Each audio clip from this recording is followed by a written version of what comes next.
अस्सलामुअलैकुम दोस्तों। तो आज हम आपको पढ़ाएंगे क्या क्लास 10th का ऑल इम्पोर्टेंट ऑब्जेक्टिव क्वेश्चन, यानी कि आपका बुक जो है बुक से टोटल क्वेश्चन जितना भी क्वेश्चन बनता है उससे लेकर आए इस वीडियो में आपको कवर कराया जाएगा। जो टोटल 279 इम्पोर्टेंट ऑब्जेक्टिव क्वेश्चन है जो बार बार पूछा जाता है, अगर आप ये क्लास कर लेते हैं तो 100% आपका 50+ ऑब्जेक्टिव सही रहेगा बोर्ड एग्ज़ाम में। लेकिन हमको बनाना है मात्र 50 ऑब्जेक्टिव। बस आप ये क्लास कर लीजिए, पार्ट 1 पार्ट 2 करके 4-5 वीडियो बनाएंगे जिसमें ये टोटल 279 ऑब्जेक्टिव होगा और कुछ ग्रामर का भी ऑब्जेक्टिव क्वेश्चन होगा जो इम्पोर्टेंट है, बार बार पूछा जाता है, वो सभी क्वेश्चन हम करवा देंगे। तो आप लोग चैनल पे पहली बार आए हैं तो चैनल को सब्सक्राइब कर लीजिएगा, और जितने भी आप लोग के दोस्त हैं, रिश्तेदार है जो क्लास 10th में है, उसको ये वीडियो ज़रूर शेयर कीजिएगा। तो चलिए बिना देरी करते हुए शुरू करते हैं। तो आपका पहला चैप्टर क्या है? हमद। हमद जो है एक नज़म है जिसके मुसन्निफ़ कौन है? शबनम कमाली। तो पहला चैप्टर, उसके बाद दूसरा चैप्टर, इसी तरह चैप्टर वाइज ही क्वेश्चन आपको कवर कराया जाएगा। यानी कि बस एक सीरीज़ समझ लीजिए इसको आप। 4-5 का वीडियो का एक सीरीज़ होगा। अगर आप ये सीरीज़ में ज्वाइन होते हैं तो आपको ऑब्जेक्टिव का डर ख़त्म हो जाएगा। तो चलिए बिना देरी करते हुए शुरू करते हैं। पहला सवाल आपका है, नज़म हमद में किसकी तारीफ़ की गई है? तो आपको पता होना चाहिए क्योंकि आप क्लास 10th का पहला चैप्टर पढ़े ही होंगे, क्योंकि कोई भी बच्चा उर्दू पढ़ना शुरू करता है तो पहला चैप्टर ज़रूर पढ़ता है। तो आपको पता होगा नज़म हमद में किसकी तारीफ़ की गई है, तो खुदा की। राइट ऑप्शन नंबर ए हो जाएगा। चलिए सवाल नंबर 2 करते हैं। शायर में कितने मिसरे होते हैं? तो शायर में कितने मिसरे होते हैं ये किसको नहीं पता है? बच्चा को पता है, शायर में 2 मिसरे होते हैं। राइट ऑप्शन नंबर बी हो जाएगा। अगला सवाल आपका है, शबनम कमाली का असल नाम क्या है? तो आपको पता होना चाहिए क्योंकि ये क्वेश्चन भी बार बार पूछा जाता है। तो शबनम कमाली का असल नाम जो है मुस्तफ़ा रज़ा। राइट ऑप्शन नंबर सी हो जाएगा। चलिए सवाल नंबर 4 करते हैं। हम्द के लुग़वी माने क्या है? तो हम्द की लुग़वी मानी जो है क्या है? खुदा की तारीफ़। हम्द में खुदा की तारीफ़ की जाती है तो हम्द का लुग़वी मानी भी खुदा की तारीफ़ हो जाएगा। राइट ऑप्शन नंबर बी हो जाएगा। याद रखना ये सभी क्वेश्चन आपके लिए इम्पोर्टेंट क्वेश्चन है। अगर आप ये क्लास को देखकर ये सारे क्वेश्चन अपने माइंड में याद कर लेते हैं तो 100% आपका 50 में 50 ऑब्जेक्टिव सही होगा, क्योंकि आपके एग्ज़ाम में 100 क्वेश्चन पूछा जाता है जिसमें बनाना होता है 50 क्वेश्चन। अगर आप ये क्लास कर लीजिएगा तो क्यों नहीं बनेगा, हर हाल में बनेगा। तो सवाल नंबर 5 आपका है, हमद में जुलजलाल किसके लिए आया है? तो हमद में जुलजलाल जो है खुदा के लिए आया है। राइट ऑप्शन नंबर ए हो जाएगा। चलिए सवाल नंबर 6 करते हैं। बाब फैज़ से दोनों जहां को क्या मिलता है? तो आपको पता होना चाहिए बाब फैज़ से दोनों जहां को जो है रिज़्क़ मिलता है। राइट ऑप्शन नंबर ए हो जाएगा। चलिए सवाल नंबर 7 करते हैं। शामिल निसाब, भाभी जान का ताल्लुक़ किस निसरी सिनफ से है? तो ये सवाल क्या कह रहा है? शामिल निसाब यानी कि हमारे किताब में जो शामिल भाभी जान है उसका ताल्लुक़ किस निसरी सिनफ से है, यानी कि किस किस्म से? अफसाना से है, नावल से है, ड्रामा से है, दास्तान से? तो आपको पता होगा भाभी जान जो आपका दूसरा चैप्टर है उसके मुसन्निफ़ कौन है? सुहेल अज़ीम आबादी, और ये एक अफसाना है। तो राइट ऑप्शन नंबर ए हो जाएगा। चलिए सवाल नंबर 8 करते हैं। सुहेल अज़ीम आबादी की वफ़ात कब हुई? तो आपको पता ही होगा सुहेल अज़ीम आबादी की वफ़ात जो है 1980 ईस्वी में हुई थी। राइट ऑप्शन नंबर ए हो जाएगा। अगर आपको इसका PDF नोट्स चाहिए तो ये मेरा व्हाट्सअप नंबर है, आप इस पर मैसेज कीजिएगा, सर मुझे PDF चाहिए। हम आपको PDF भी प्रोवाइड करा देंगे और इसका आंसर आपको नीचे में दिया हुआ है। PDF जब आप पूरा पढ़ लीजिएगा तो लास्ट में देखिएगा इसका आंसर पूरा दिया हुआ है।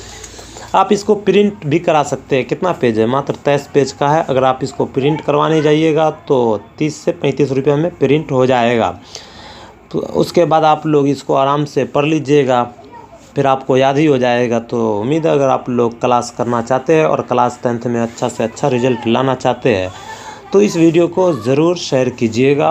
चलिए सवाल नंबर 9 करते हैं। निसाब में शामिल अफसाना भाभी जान किसकी तख्लीक है? अभी हम आपको बताए हैं ना, निसाब में शामिल यानी कि हमारी किताब में जो शामिल भाभी जान एक अफसाना है वो किसका लिखा हुआ? तो आपको पता है सुहेल अज़ीम आबादी का। राइट ऑप्शन नंबर ए हो जाएगा। चलिए सवाल नंबर 10 करते हैं। सुहेल अज़ीम आबादी के बचपन का नाम क्या है? तो सुहेल अज़ीम आबादी का इससे पहले क्या था? शबनम कमाली। शबनम कमाली का जब भी पूछा जाएगा तो मुस्तफ़ा रज़ा, और सुहेल अज़ीम आबादी का सैयद मुजीबुर रहमान। तो सैयद यहाँ पे नहीं दिया हुआ है, मुजीबुर रहमान आपके ऑप्शन ए में है। तो राइट ऑप्शन नंबर ए हो जाएगा। चलिए अगला सवाल करते हैं। सुहेल अजीम आबादी का कौन सा अफसाना आपके निसाब में शामिल है? तो हमको पता है सुहेल अजीम आबादी का जो अफसाना हमारे किताब में शामिल है उसका नाम भाभी जान है। राइट ऑप्शन नंबर डी हो जाएगा। अगला सवाल आपका है, सुहेल अजीम आबादी कितने साल के थे कि इनकी वालदा का इंतकाल हो गया? सुहेल अजीम आबादी कितने साल के थे, कितने उम्र में के थे कि उनके वालदा यानी कि अम्मी जान का इंतकाल हो जाता है? तो आपको पता ही होगा। राइट ऑप्शन हो जाएगा ऑप्शन नंबर ए, 1 साल की उम्र में उनके वालदा का इंतकाल हो जाता है। चलिए सवाल नंबर 13 करते हैं। सुहेल अजीम आबादी की पैदाइश कहाँ हुई? तो आपको पता होना चाहिए सुहेल अजीम आबादी की पैदाइश जो है पटना में हुई थी। राइट ऑप्शन नंबर बी हो जाएगा। सुहेल अजीम आबादी, तो पटना का पुराना नाम क्या है? अजीमाबाद। ये याद रखिएगा तो आपको समझ में आ जाएगा। इस तरह का क्वेश्चन जब भी पूछेगा सुहेल अजीम आबादी की पैदाइश कहाँ हुई थी, तो पटना में, या कोई भी नाम दे देगा उसके पीछे अजीमा आबादी दे देगा और पूछा जाएगा पैदाइश कहाँ हुई, तो अगर तुक्का मारना होगा वहाँ पे तो आप पटना में तुक्का कीजिएगा। और आपको कंफर्म पता है कि उसका पैदाइश कहीं और है तो आप ऐसा गलती हरगिज़ मत कीजिएगा कि पटना में टिक मार देते हैं। चलिए सवाल नंबर 14 करते हैं। सुहेल अजीम आबादी के एक नावल का नाम बताइए। सुहेल अजीम आबादी नावल भी लिखा करते थे, तो उनके एक नावल का नाम पूछा जा रहा है। तो हमको पता है सुहेल अजीम आबादी का एक नावल क्या है? बेज़र के पौधे। राइट ऑप्शन नंबर बी हो जाएगा। चलिए सवाल नंबर 15 करते हैं। इनमें से सुहेल अजीम आबादी का मजमुआ कौन है? नीचे जो 4 ऑप्शन है उनमें से सुहेल अजीम आबादी का मजमुआ कौन है? तो इसका राइट ऑप्शन क्या हो जाएगा? 15 का 1 मिनट देख लेते हैं इसका आंसर। अगर आपको कन्फ्यूज़न लग रहा है तो इस तरह से आप इसको स्क्रॉल कीजिए, नीचे आपको दिया रहेगा सवाल नंबर 15। यहाँ पे आपको देखना है 1 मिनट, सवाल 15 का ए। इस तरह से आप लोग आसानी से देख लीजिएगा। उसके बाद फिर आप यहाँ आइएगा, सवाल नंबर 15 को देखिएगा क्या है राइट ऑप्शन। इनमें से सुहेल अजीम आबादी का मजमुआ कौन है? तो ऑप्शन ए था, तो ऑप्शन ए में आपको दिया हुआ है आदमी के रूप, यानी कि नीचे जो 4 ऑप्शन है उनमें से सुहेल अजीम आबादी का मजमुआ कौन है ये हमको पता है, आदमी के रूप। राइट ऑप्शन नंबर ए हो जाएगा। चलिए सवाल नंबर 16 करते हैं। सुहेल अजीम आबादी ने कौन सा रोज़ाना अखबार निकाला? तो सुहेल अजीम आबादी जो है कौन सा रोज़ाना अखबार निकाला था? ये क्वेश्चन भी बहुत ही इंपॉर्टेंट क्वेश्चन है, इसको आप लोग याद रखिएगा। सुहेल अजीम आबादी ने कौन सा रोज़ाना अखबार निकाला था? तो साथी नाम का एक रोज़नामा अखबार निकाला था। राइट ऑप्शन नंबर बी हो जाएगा। और ये क्वेश्चन आपके लिए इम्पोर्टेंट है, इसमें हम स्टार लगा देते, हो सकता है आपके एग्ज़ाम में पूछा जाएगा। अगला सवाल आपका है, उर्दू का पहला अफसाना कौन है? तो उर्दू का पहला अफसाना आपके क्लास 10th में नसीर और खतीजा को कहा गया है। अगर आप शुरू का पेज देखिएगा, यानी कि किताब जब शुरू कीजिएगा, पहला चैप्टर आपका हमद है, उससे पहले कुछ लाइन दिया हुआ है, उसमें इसका जिक्र है। उर्दू का पहला अफसाना कौन है? नसीर और खतीजा। अगला सवाल आपका है, अफसाना नसीर और खतीजा के मुसन्निफ़ कौन है? तो उर्दू का पहला अफसाना कौन है? नसीर और खतीजा। और उसके मुसन्निफ़ कौन है ये भी आपके एग्ज़ाम में पूछा जाता है। तो राइट ऑप्शन हो जाएगा ऑप्शन नंबर बी, राशिदुल खैरी। अगला सवाल आपका है, रुकैया भाभी का अख्तर से क्या रिश्ता था? तो आपको पता होना चाहिए रुकैया भाभी का अख्तर से जो रिश्ता था देवर का था। राइट ऑप्शन नंबर ए हो जाएगा। सवाल नंबर 20 आपका है, सुहेल अजीम आबादी इब्तिदाई तालीम कहाँ हुई? सुहेल अजीम आबादी जो आपके चैप्टर के मुसन्निफ़ है उनकी इब्तिदाई यानी कि शुरुआती तालीम जो है कहाँ से हुई थी? तो आपको पता होना चाहिए नानियाल से। राइट ऑप्शन नंबर सी हो जाएगा। अगला सवाल आपका है, सुहेल अजीम आबादी ने किस शोबे में मुलाजमत की? यानी कि सुहेल अजीम आबादी जो थे वो किस फील्ड में काम किए थे? तो आपको पता ही होगा, All India Radio. Right option number B हो जाएगा। चलिए सवाल नंबर 22 करते हैं। भाभी जान किसका अफसाना है? तो भाभी जान सुहेल अजीम आबादी का अफसाना है। और इसका मेन किरदार कौन है? तो रुकैया भाभी। याद रखना ये सारे टॉपिक, अगर आप लोग नहीं पढ़े तो जाइए पढ़ लीजिएगा, हम पढ़ा भी चुके हैं। या आपको अगर पढ़ना चाहते हैं अच्छा से तो आप कमेंट कीजिएगा, सर मुझे क्लास 10th का भी पढ़ना है। अगर ज़्यादा से ज़्यादा कमेंट आएगा तो हम इस पे भी वीडियो बनाना शुरू करेंगे जो शॉर्ट में होगा, यानी कि एक वीडियो में आपको पूरा चैप्टर बेहतरीन तरीके से समझा दिया जाएगा। अगर ज़्यादा से ज़्यादा इस तरह का कमेंट आता है कि हाँ सर मुझे वीडियो चाहिए, तो हम ज़रूर लाएँगे। तो चलिए आगे बढ़ते हैं। रुकैया भाभी किस अफसाना का किरदार है? तो रुकैया भाभी जो है किस अफसाना का किरदार है? तो भाभी जान का राइट ऑप्शन नंबर डी हो जाएगा। आसान हो रहा है, थोड़ा सा रुक जाइए, उसके बाद फिर हम क्लास को कंटिन्यू करेंगे। चलिए सवाल नंबर 25 करते हैं। डॉक्टर मोहम्मद मोहसिन का कौन सा अफसाना आपके निसाब में शामिल था? ये सवाल आपका तीसरा चैप्टर से है। डॉक्टर मोहम्मद मोहसिन का कौन सा अफसाना हमारे किताब में है? तो हमको पता होना चाहिए। चैप्टर नंबर 3 क्या है? फरार। जिसके लेखक कौन है यानी कि मुसन्निफ कौन है? तो डॉक्टर मोहम्मद मोहसिन या सैयद मोहम्मद मोहसिन। चलिए सवाल नंबर 26 करते हैं। सैयद मोहम्मद मोहसिन का अफसाना फरार किस नौइयत का है? यानी कि हमारा चैप्टर जो है चैप्टर 3 फरार किसका है? सैयद मोहम्मद मोहसिन का। वह किस नौइयत का है? तो हमको पता ही होगा, नफ्सियाती नौइयत का है। राइट ऑप्शन नंबर सी हो जाएगा। अगला सवाल आपका है, डॉक्टर मोहम्मद मोहसिन की पैदाइश कब हुई? तो 10 जुलाई 1910 ईस्वी को डॉक्टर मोहम्मद मोहसिन की पैदाइश हुई थी। तो राइट ऑप्शन नंबर सी हो जाएगा। चलिए सवाल नंबर 28 करते हैं। डॉक्टर मोहम्मद मोहसिन की वफ़ात कब हुई? तो पैदाइश 1980 ईस्वी में हुई थी, याद रखना है। और वफ़ात जो है यानी कि इंतकाल 2002 ईस्वी में हो गया था। तो सैयद मोहम्मद मोहसिन की पैदाइश जो है 10 जुलाई 1980 और वफ़ात जो है 2002 में हुई थी, याद रखना। ये क्वेश्चन आपके लिए इम्पोर्टेंट है। अगला क्वेश्चन आपका है, डॉक्टर मोहम्मद मोहसिन किस यूनिवर्सिटी में प्रोफेसर थे? तो डॉक्टर मोहम्मद मोहसिन जो है पटना यूनिवर्सिटी में प्रोफेसर थे। राइट ऑप्शन नंबर बी हो जाएगा। और ये सवाल भी पूछा जाता है। चलिए सवाल नंबर 30 करते हैं। डॉक्टर मोहम्मद मोहसिन किस मजमून के प्रोफेसर थे? तो डॉक्टर मोहम्मद मोहसिन जो है नफ्सियात के मजमून के प्रोफेसर थे। नफ्सियात उनके टॉपिक का नफ्सियात था, उन्हीं पे वो प्रोफेसर थे। अगला सवाल आपका है, डॉक्टर मोहम्मद मोहसिन शोबाए नफ्सियात के सदर कब बने थे? तो डॉक्टर मोहम्मद मोहसिन जो है शोबाए नफ्सियात यानी कि नफ्सियात शोबा नफ्सियात के फील्ड के सदर कब हुए थे? तो 1952 ईस्वी में। राइट ऑप्शन नंबर ए हो जाएगा। अगला सवाल आपका है, डॉक्टर मोहम्मद मोहसिन प्रोफेसरी की मुलाजमत से कब सबकदोश हुए थे? तो डॉक्टर मोहम्मद मोहसिन जो है प्रोफेसरी यानी कि प्रोफेसर जो कर रहे थे तो उसकी रिटायरमेंट का भी डेट होता है ना, तो वो कब सबकदोश हुए थे यानी कि रिटायरमेंट हुए थे? तो 1973 ईस्वी में। और 1973 ईस्वी में ही अपने अहलिया के साथ हज करने भी गए थे। अगला सवाल आपका है, ज़ख्म के फूल के शायर का शायरी मजमुआ है? तो ज़ख्म के फूल जो है डॉक्टर मोहम्मद मोहसिन का शायर का शायरी मजमुआ है। तो राइट ऑप्शन नंबर बी हो जाएगा। चलिए सवाल नंबर 34 करते हैं। डॉक्टर मोहम्मद मोहसिन ने किस यूनिवर्सिटी से एमए किया है? तो डॉक्टर मोहम्मद मोहसिन जो है पटना यूनिवर्सिटी से एमए किया था। राइट ऑप्शन नंबर सी हो जाएगा। सवाल नंबर 35 आपका क्या है?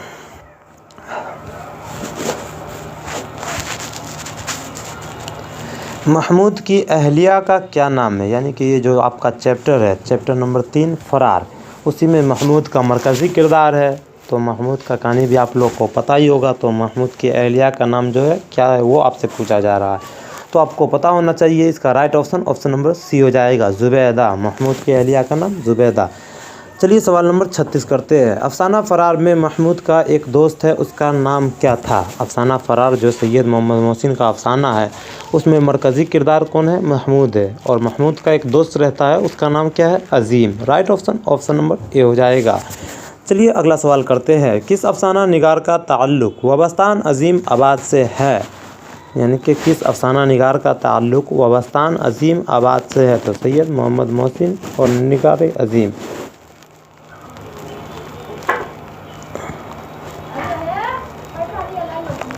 अगला सवाल आपका है, किस अफसाना निगार का ताल्लुक़ वबस्तान अजीम आबाद से है? तो इसका राइट ऑप्शन हो जाएगा option number C, Syed Mohammad Mohsin का। चलिए सवाल नंबर 38 करते हैं।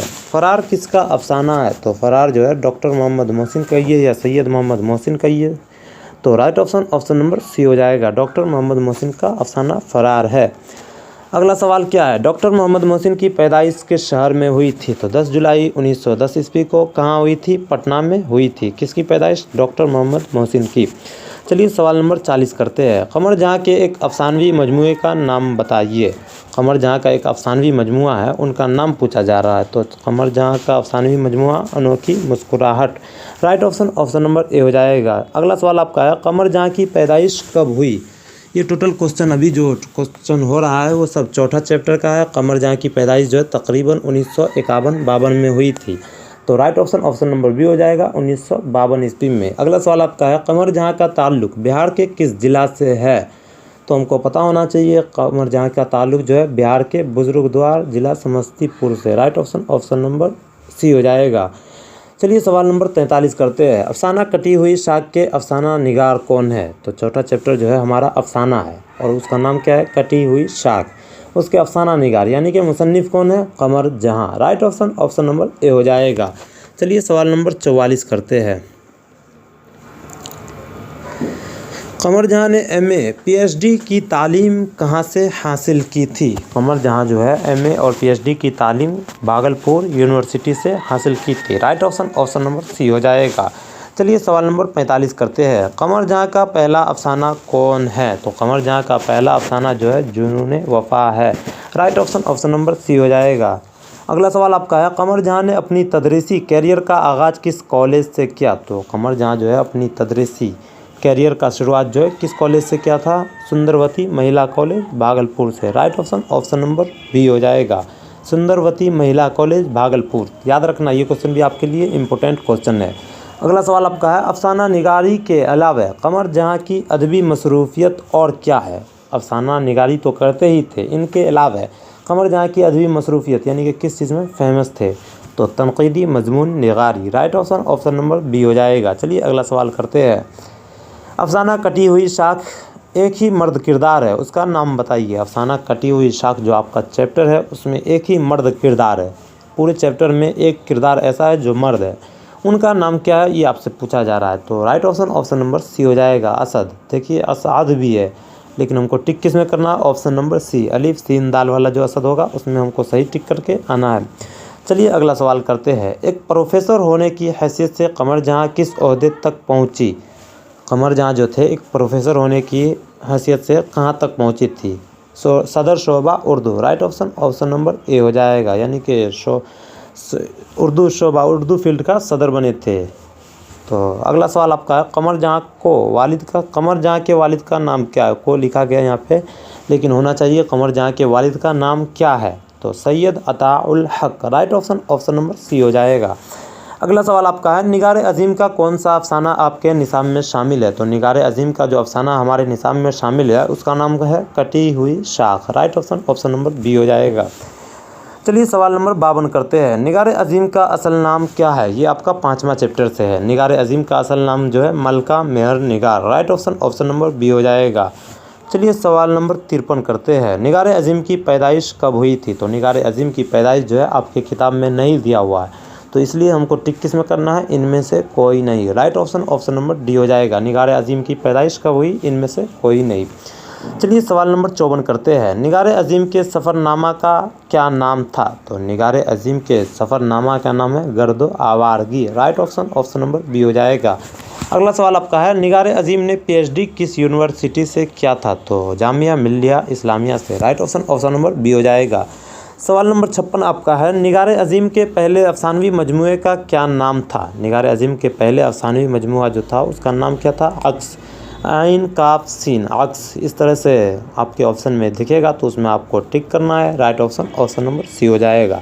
चलिए सवाल नंबर 57 करते हैं। निगार अजीम को दूसरे अफसानवी मजमूआ का नाम क्या है? तो पहला तो अक्स था, दूसरा कौन है? गहन। Right option option number A हो जाएगा। पहला अक्स और दूसरा गहन। और इसकी प्रकाशन कब हुई थी? निगार अजीम का अक्स और गहन की प्रकाशन कब हुई थी? आप लोग कमेंट बॉक्स में ज़रूर बताकर जाइएगा। अगला सवाल आपका है, निगार अजीम किस बादशाह की शायरी पर तनकीदी किताब लिखी? निगार अजीम जो है वो किस बादशाह के शायरी पर तनकीदी किताब भी लिखी है? तो Bahadur Shah Zafar. Right option option number A हो जाएगा। चलिए सवाल नंबर 59 करते हैं।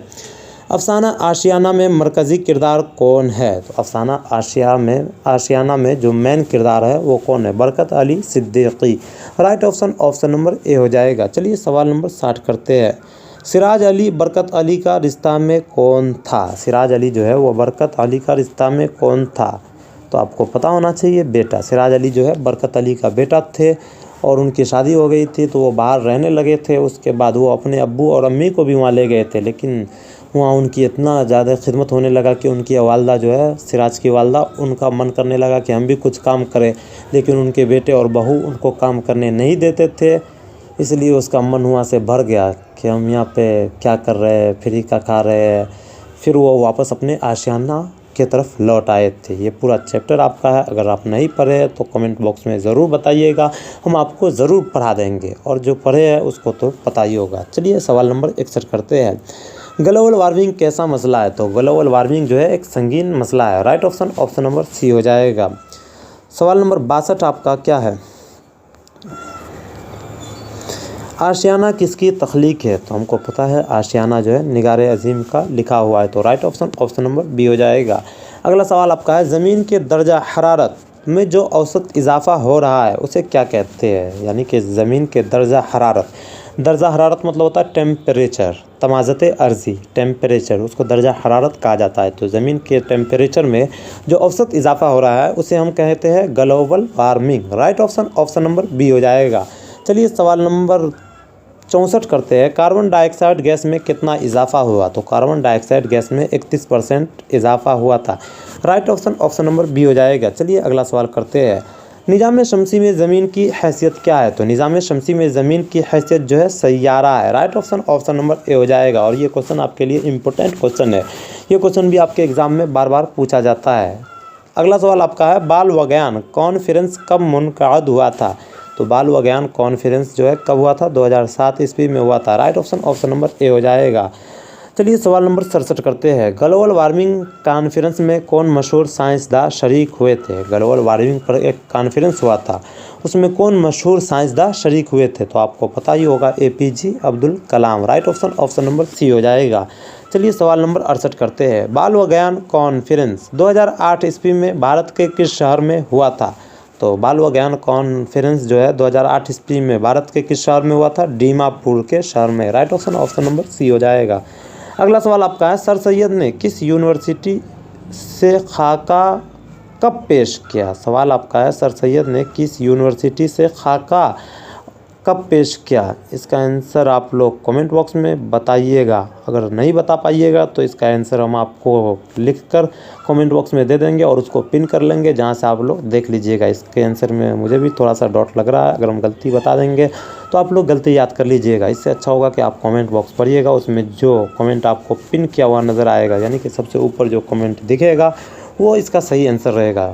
आप लोग भी चाहते हैं सही आंसर अगर देना, तो अगर सही आंसर आपका आता है तो हम ज़रूर पिन कर देंगे। अगला सवाल आपका है, सर सैयद कहाँ मदफून है? तो सर सैयद जो है अलीगढ़ में मदफून है। Right option option number B हो जाएगा। तो चलिए आज का क्लास यहाँ पे ख़त्म करते हैं। ये रहा आपका पार्ट 1। इसी तरह पार्ट 2 आएगा, जिसमें सवाल नंबर 71 से शुरू होगा और जहाँ तक मुमकिन होगा उसको हम ले चलेंगे और आप लोग को बेहतरीन तरीके से समझाकर बताएंगे, ताकि आपके एग्ज़ाम में एक भी ऑब्जेक्टिव क्वेश्चन नहीं छूटेगा। तो आप लोग चैनल को सब्सक्राइब नहीं किए तो चैनल को सब्सक्राइब कर लीजिए और इस वीडियो को लाइक करके ज़्यादा से ज़्यादा लोगों तक शेयर कीजिएगा। तो चलिए मिलते हैं अगले वीडियो में। अस्सलाम वालेकुम।